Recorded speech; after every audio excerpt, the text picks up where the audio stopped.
So we're gonna get started lying down on our backs you can choose to either have your knees bent, feet flat, or legs extended, whatever is comfortable. You can let your head rest down onto the mat and just find a comfortable position for your body. And like I said, if you need a pillow, you can grab that here as well. So resting all the way down, take a moment here to just settle in. Let your tailbone be heavy on your mat, your feet heavy on the mat. Let your shoulders relax back. And just take a moment to let your body kind of melt down. This is the end of the day for most of us. So really allow your head, neck, and shoulders to melt back and start to scan and notice how your body feels here at the end of the day. Notice any changes, any spots of tension, any differences from side to side as you scan from the very top of your head all the way down to the tips of your toes. And know that there's not a right or wrong way for your body to feel right now. We're just here to notice it. And as you're getting in touch with how your body feels, see if you can tune your attention to your breath and imagine your breath.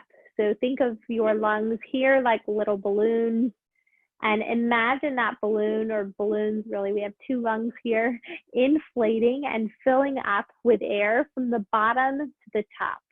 So imagine that that balloon starts to fill down low, and as you deepen that breath, it lifts up and expands through the chest and the ribs.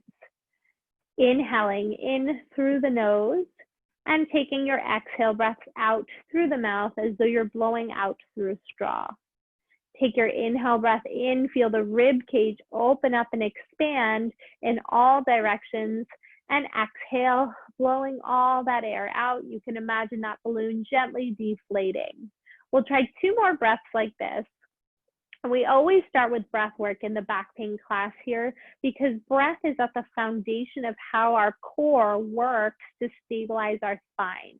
So if you ever feel like your spine needs more support, start with your breath. We'll try 1 more time like this, and exhale to let it go. And then we're going to start with a very gentle pelvic tilt. So if you imagine that space underneath your low back, you're going to rock your tailbone towards your face to close that space, and then gently rock it away to open. Exhale as you rock the tailbone back. Inhale, rock it away to open. So nice and gentle, back and forth. You may even get a little bit of clicking or popping in your back. That's okay. That may be a good thing, telling us that we're already getting a little bit of mobility in our spine. But I want you to keep this within your body's comfortable range of motion. As you rock front to back, you can tie this in with your breathing. Try exhaling as you close the space behind your low back, inhaling as you open it up, exhaling as you rock back, and inhale to open it back up. Try 4 more like that. Exhale to close for 3.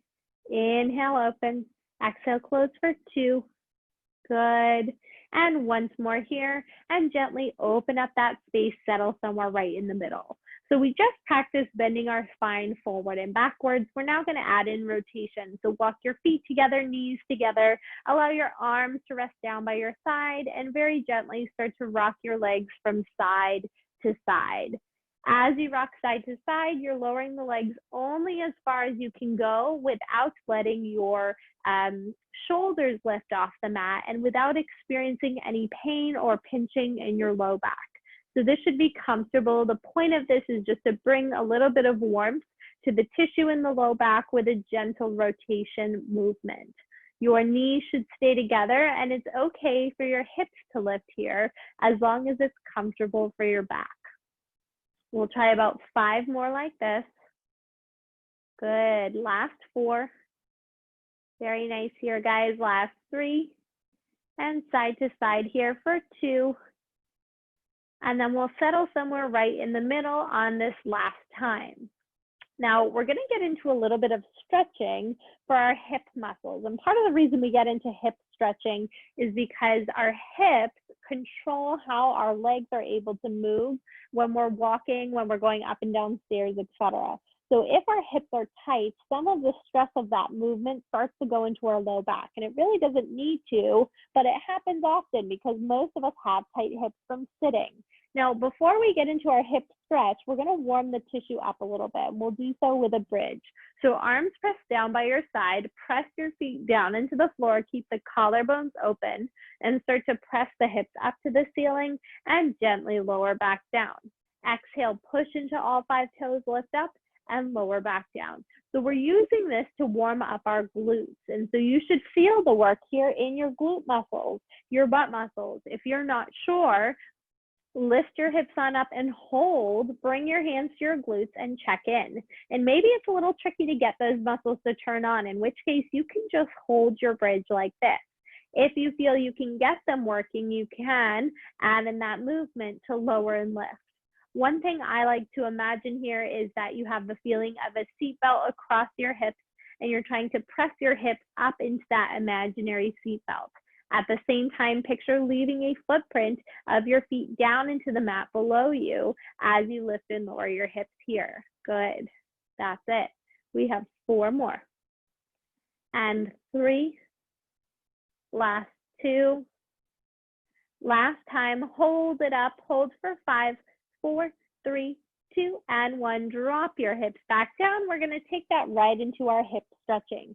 So we'll start with our right side. We're going to cross the right ankle on top of our left thigh.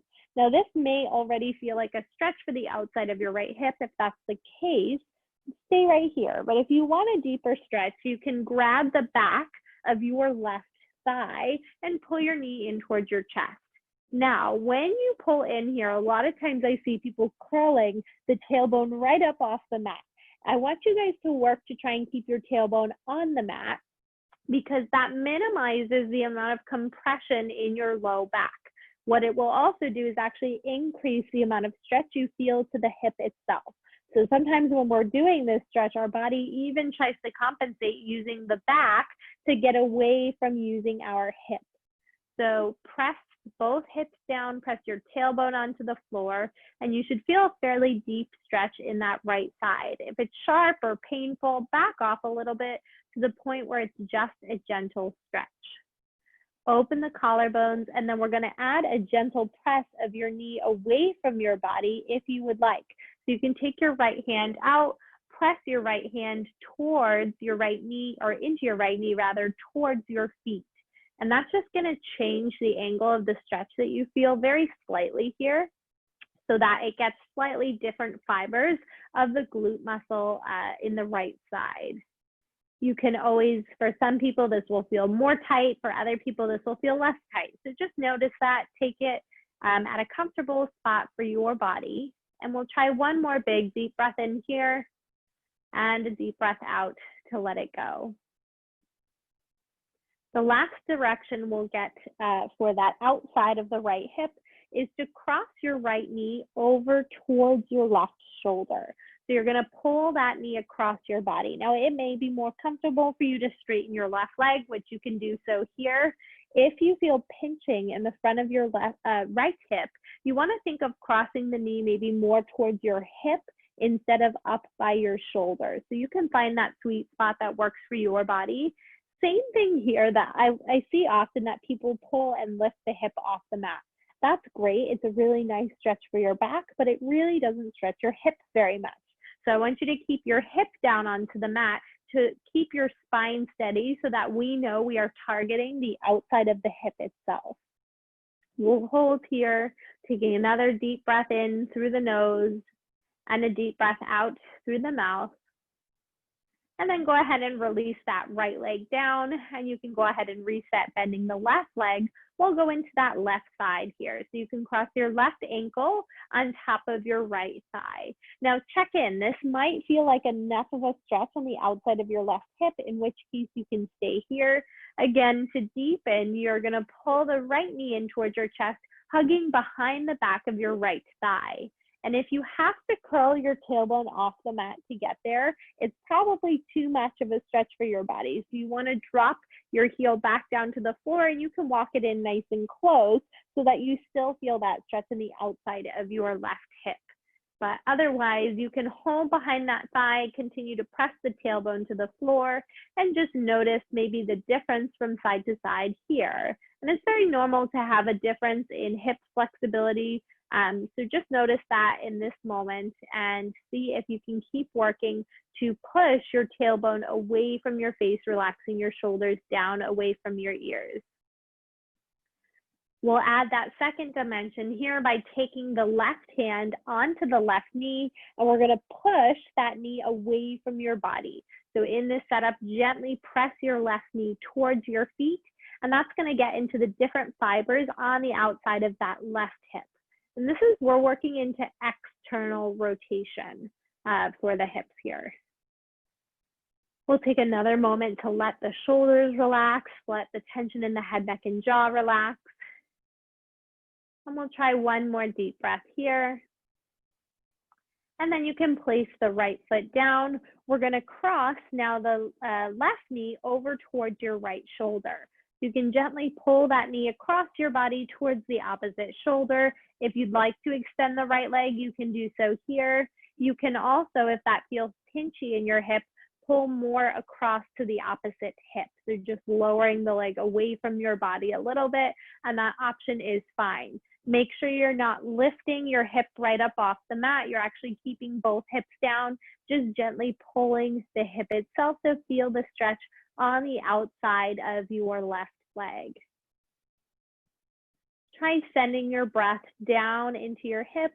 We'll hold here for just another moment or two. Very nice. And then go ahead and extend the legs out long. Excellent. So we just did a little bit of stretching to the outside of the hips.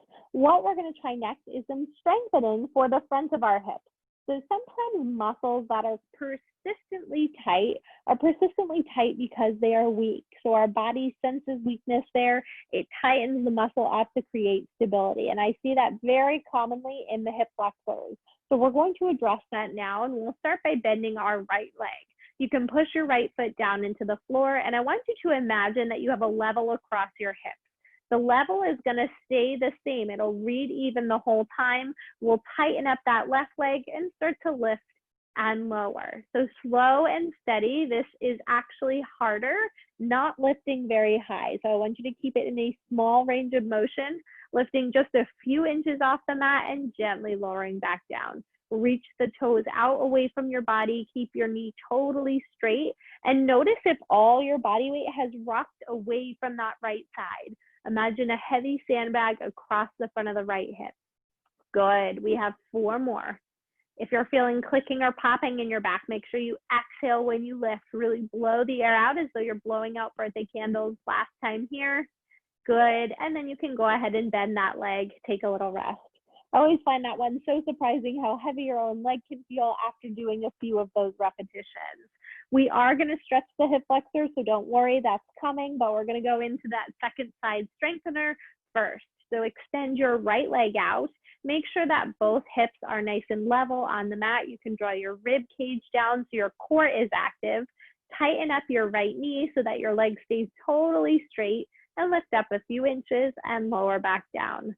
Up a few inches and lower back down. Your kneecap on the right side should be pointing right up to the ceiling the whole time. So we lift and flow lower. Exhale, we lift and lower down. Go for 3 more. And 2.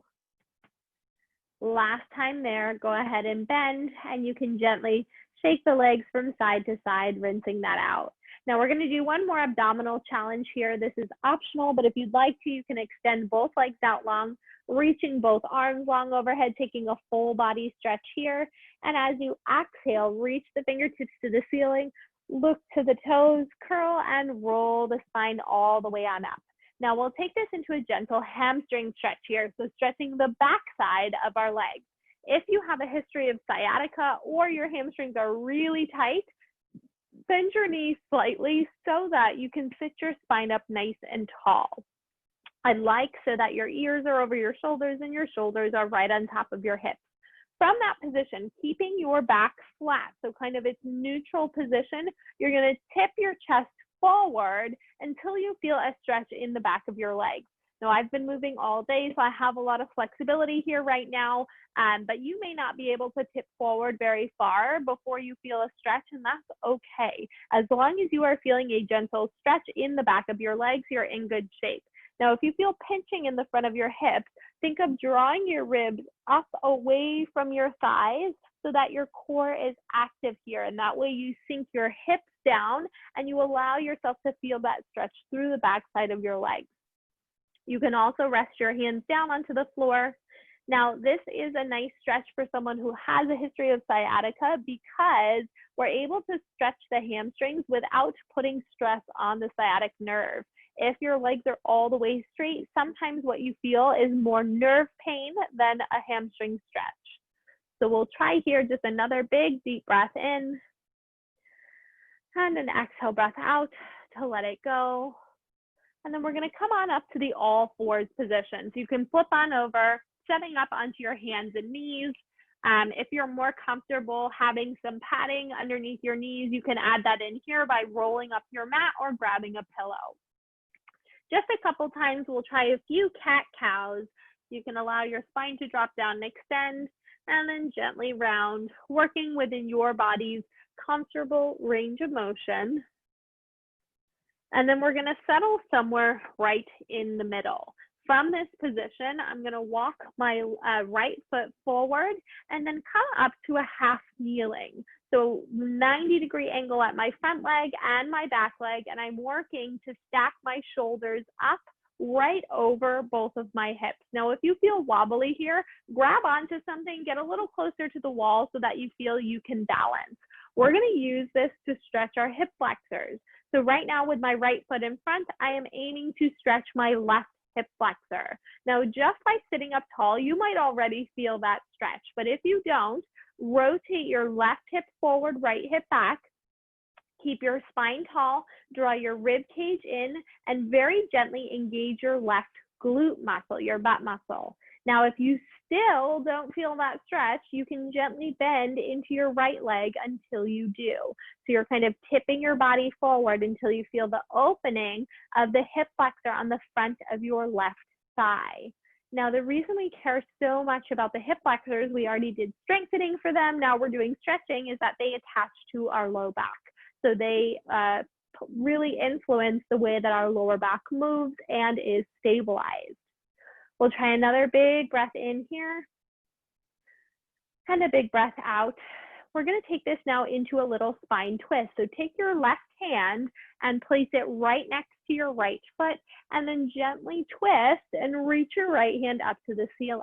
This is for our upper back. So we are going to do some more upper back stretching, but this is one of them by rotating your chest up to the ceiling, but continuing to push your right foot down into the floor. So notice if your right leg dropped out to the side, keep it centered, let that rotation happen from your spine. Use the press of your left hand down into the mat to really open up that right side. Now, if you would like, you can progress this by tucking your toes under and lifting your left knee off the mat. And if you do so, I want you to push backwards as though you are trying to give yourself a calf stretch here on your left side. And that will be a nice, big, long line stretch for your left hip flexor, your left calf, and our spine. We'll hold and breathe for just another moment here. And then you can drop your knee down, drop your hand down, and we'll come back to that all fours position. Just maybe shake out your tailbone a little bit side to side before we set up for the opposite this time, bringing the left foot forward. So we'll find a 90-degree angle in our left knee, our right hip, and I lost my balance a little bit there. We'll pick the chest up nice and tall. On that note, if you feel wobbly, grab something. I want you to be able to relax into this stretch. We'll square off the hips here by rotating the right hip forward, left hip back, and pick the chest up tall. Again, you may already feel that right hip flexor stretch, in which case you just stay here and hold it. But if you'd like to deepen that stretch, push down into your left foot. Engage your core, engage your right glute muscle, and very gently hinge forward into your left knee until you feel the opening stretch on the front of your right hip.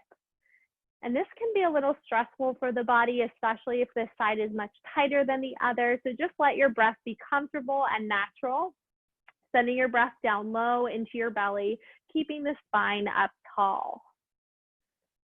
Now we'll take this into that gentle spine twist by allowing our right hand to rest down onto the floor right next to our left thigh and rotating to twist, reaching the left hand up towards the ceiling and rotating the chest open. Keep reaching the fingertips as tall and high as you can. Press down into the foot and let your breath open up the sides of your ribs. Now, if you took this option on the other side, you can tuck your right toes under, extending the toes back behind you and really push to flex the foot away, keeping the chest open as you push down into the floor. Shoulders down away from the ears, and we just hold and breathe in this posture. Good. We'll hold for 3, 2, and 1. From here, we have the option, if you would like, to lower both hands down, walk your left foot back to meet your right leg, and we'll just hold a plank. You can also choose to come down onto your knees to hold this plank if that's more comfortable for your body.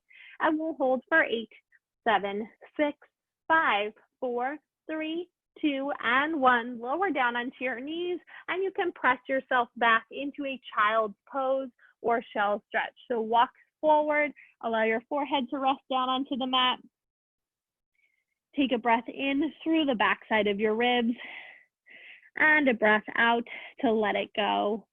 We're now going to walk forward to lie down on our stomach. So in this position, you can separate your feet a little bit wider than hip distance. You can plant your hands flat underneath your shoulders, and we'll start to lift the upper back. So lifting up into extension by pushing down into our hands. If you're comfortable here, you can push up even a bit higher, coming all the way up into a full spine extension if that feels okay for your body. So this should be comfortable. It should feel like a big stretch, but it should not be painful. This is a stretch for our spine into extension. An extension is the opposite of what we do all day sitting. This is one that's very common to feel a little bit crummy when you start, but if you work into it, you start to gain range of motion pretty quickly. So you don't have to hold this stretch, just gently press in and out. Try and leave your hips down on the mat. If you're getting pinching in your low back, you can separate your feet a little bit wider and maybe even turn your heels together, toes apart. Think of shining your heart forward. So it's not just your low back that's getting the stretch, but your upper back here as well. Good. 2 more times like this. Press and softly lower down. Once more here. Press up. And then we'll take that all the way back into a second shell stretch here, allowing that forehead to rest down onto the mat once more. Take another big, deep inhale breath in here, and an exhale breath out through the mouth. Gently come all the way on up, and we'll find a comfortable seated position. So you can choose any seated position that works for your body. I'm going to find a cross-legged sit, but you can choose anything, including sitting up on a pillow if that works for your body.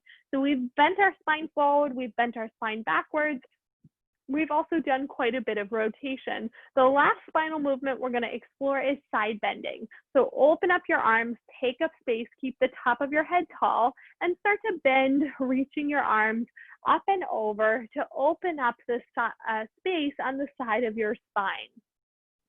Keeping your head tall, long, and lifted, gently reaching up and over. Just let this be free, let it be comfortable. It should not be painful, and if it is, you can always back up your range of motion just a little bit on that side. Good. We'll try about 3 more here. And 2. Now, the last time that your left hand is down on the floor, pause there, reaching the right arm up. We're going to add a gentle spine twist in here as well. So start to rotate, turning to tap your right hand towards the floor and then open it back up to the ceiling.